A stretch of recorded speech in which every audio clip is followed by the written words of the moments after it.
আসসালামু আলাইকুম বন্ধুরা, আশা করি সবাই সুস্থ আছেন। চীনের বিখ্যাত সংবাদ মাধ্যম দ্য গ্লোবাল টাইমসের খবর স্ক্রিনে নিশ্চয়ই আপনারা দেখতে পাচ্ছেন। সংবাদ মাধ্যমটি নিশ্চিত করছে চায়না, ইরান এবং রাশিয়া তিন দেশ একত্রিত হয়ে পুরো আরব সাগর কাঁপাতে যাচ্ছে। তারা ইরানের উপকূলে যুক্তরাষ্ট্র এবং পশ্চিমা শক্তিকে মোকাবেলার জন্য শক্তিশালী মিলিটারি ড্রিল অনুষ্ঠিত করতে যাচ্ছে। স্ক্রিনে নিশ্চয়ই আপনারা দেখতে পাচ্ছেন ইরানের রাষ্ট্রায়ত্ত সংবাদ মাধ্যম প্রেস টিভির খবর, যে জায়গায় নিশ্চিত করেছে যে চাবাহার পোর্টে অলরেডি চীন তার নেভাল ফোর্স সহকারে তাদের অন্তত তিনটি শক্তিশালী জাহাজ অলরেডি প্রেরণ করে দিয়েছে। নিশ্চয়ই আপনি দেখতে পাচ্ছেন চীনের শক্তিশালী জাহাজগুলো নোঙর করতে শুরু করেছে। চীনের সংবাদ মাধ্যম দ্য গ্লোবাল টাইমস নিশ্চিত করছে ইরানকে নিরাপত্তা দেওয়ার জন্য ইরানের উপকূলে যে তিনটি জাহাজ চীন প্রেরণ করেছে তার একটি হলো চীনা ডেস্ট্রয়ার বাটো। টাইপ 052D মডেলের চীনের এই গাইডেড ক্ষেপণাস্ত্রবাহী যে ডেস্ট্রয়ারটি রয়েছে এর মধ্যে 50টি লং রেঞ্জের এন্টিশিপ মিসাইল নয়তো সারফেস টু সারফেস মিসাইল বহন করা যায়, যার বেশিরভাগই কিন্তু হাইপারসনিক মিসাইল। চীনের বিখ্যাত যে DF-17 রয়েছে সেটা ফায়ার করা যায় এই ডেস্ট্রয়ার থেকে। বিভিন্ন সংবাদ মাধ্যম বলছে ইরানের উপকূলে চীনের একটি পরমাণু অস্ত্র বহনকারী একটি সাবমেরিনও অবস্থান করছে, তবে চীন এটা স্বীকার করেনি। চীনের পক্ষ থেকে এই কথাটা স্বীকার করা হয়েছে যে বাটো ডেস্ট্রয়ারের সাথে সাথে চীনের আরেকটি গাওহু যে ডেস্ট্রয়ার রয়েছে সেটা অবস্থান করছে। এই দুইটা জিনিস তারা স্বীকার করেছে। অপরদিকে রাশিয়ার পক্ষ থেকে শক্তিশালী একটি ক্রুজার মিসাইল বহনকারী যে শক্তিশালী জাহাজ রয়েছে সেটা প্রেরণ করা হয়েছে। রাশিয়ার যে শক্তিশালী ক্রুজার জাহাজগুলো রয়েছে সেগুলো রাশিয়ার যে জিরকন হাইপারসনিক মিসাইল সেগুলো বহন করতে পারে।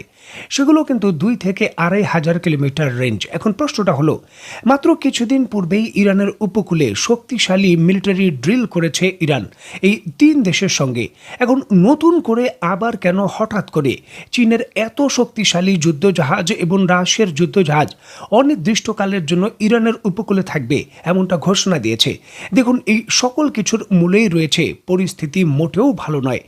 যে কোনো মুহূর্তে ইরানের ভেতর শক্তিশালী আক্রমণ করবে যুক্তরাষ্ট্র, যেটা কিন্তু যুক্তরাষ্ট্র নিজেই নিশ্চিত করছে।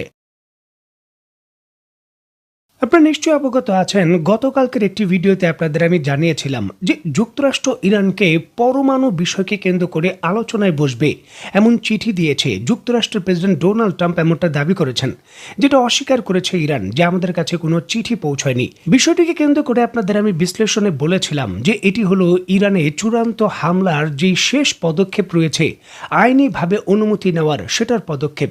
এর মাধ্যমে যুক্তরাষ্ট্রের প্রেসিডেন্ট তাদের ইউএস কংগ্রেসকে জানাবে যে আমি আলোচনার মাধ্যমে সমাধান করতে চেয়েছিলাম, তারা সমাধানে ইচ্ছুক নয়, সুতরাং আমাদের সামরিক শক্তি প্রয়োগ করতে হবে, অনুমতি লাগবে।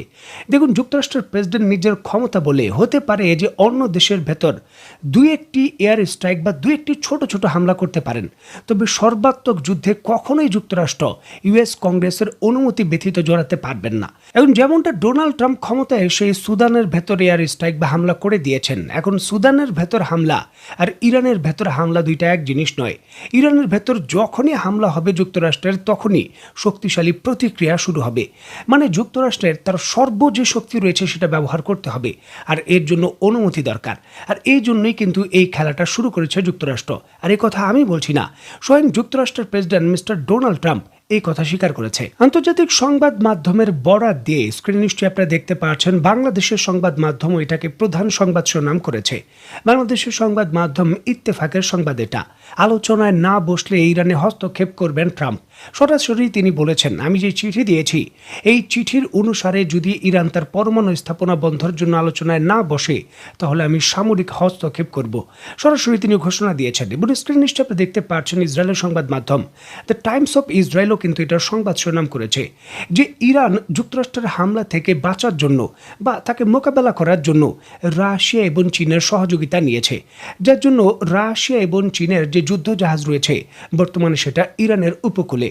দেখুন, যুক্তরাষ্ট্র যে জিনিসটা ইরানের বিরুদ্ধে বাস্তবায়ন করতে চাচ্ছে সেটা কিন্তু কিছুদিন পূর্বে পরিষ্কার ছিল, যখন আন্তর্জাতিক আণবিক সংস্থা IME এর পক্ষ থেকে সরাসরি হুঁশিয়ারি দেওয়া হয়েছিল যে ইরানের কাছে অন্তত 6টি পরমাণু বোমা তৈরির যে ইউরেনিয়াম রয়েছে সেটা প্রস্তুত হয়ে গেছে, যে কোনো মুহূর্তে এই উৎপাদন আরও বাড়বে। সুতরাং তারা কিন্তু হস্তক্ষেপ সরাসরি করার সুপারিশ না করলেও বিষয়টা উদ্বেগজনক হিসাবে যুক্তরাষ্ট্রের চাহিদা অনুযায়ী রিপোর্ট দিয়েছিল, যেই রিপোর্টটা কিন্তু ডোনাল্ড ট্রাম্পের জন্য অনেক অনেকটাই সহজ হবে তার যে ইউএস কংগ্রেস রয়েছে সেখানে পেশ করে ইরানের বিরুদ্ধে সামরিক হস্তক্ষেপ নেওয়ার জন্য অনুমতি নেওয়ার বিষয়টা।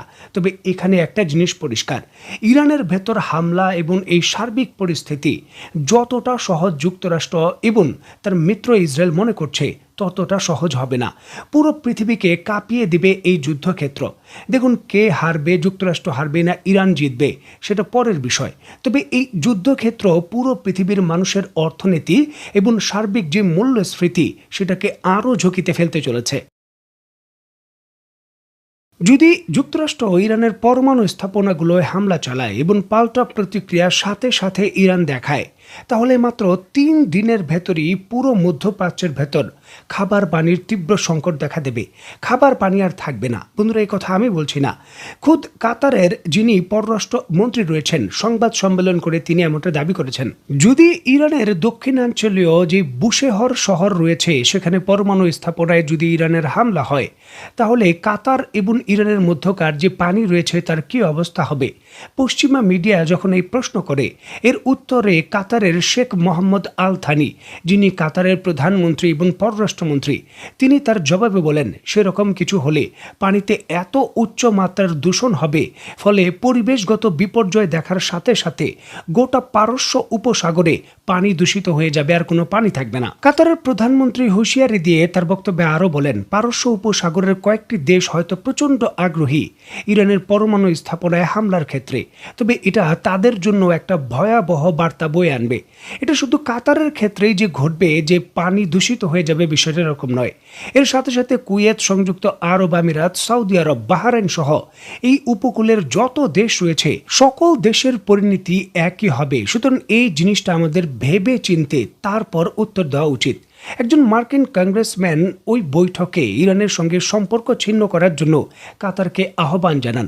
তবে সাক্ষাৎকারের সাথে সাথেই কাতারের পররাষ্ট্রমন্ত্রী তার সেই আহ্বান প্রত্যাখ্যান করেন। কেন কাতারের প্রধানমন্ত্রী ইরানের সঙ্গে সম্পর্ক ছিন্ন করার যুক্তরাষ্ট্রের যে আহ্বান সেটা প্রত্যাখ্যান করলেন, এই বিষয়ের ব্যাখ্যা করতে গিয়ে কাতারের পররাষ্ট্রমন্ত্রী একটি মানচিত্র আঁকেন। সেখানে তিনি দেখান যে কাতার এবং ইরান কতটা কাছাকাছি।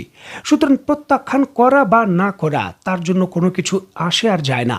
এখানে যখন হামলা হবে এর শক্তিশালী ইফেক্ট কাতারে পড়তে বাধ্য, এবং এর উপকূলের আশেপাশে যে দেশগুলো রয়েছে সেখানেও পড়তে বাধ্য। সুতরাং বিষয়টা এরকম নয় যে আমি ইরানের সঙ্গে সম্পর্ক ছিন্ন করে দিলাম আর আমার কোনো কিছু হবে না, আমার উপর কোনো প্রভাব পড়বে না। বিষয়টা এরকম নয়। যুদ্ধ কখনোই ভালো কিছু বয়ে আনে না। অবশ্যই যুক্তরাষ্ট্র এবং ইরানের মধ্যে সর্বাত্মক বড় যুদ্ধ হোক, সেটা আমরা চাই না।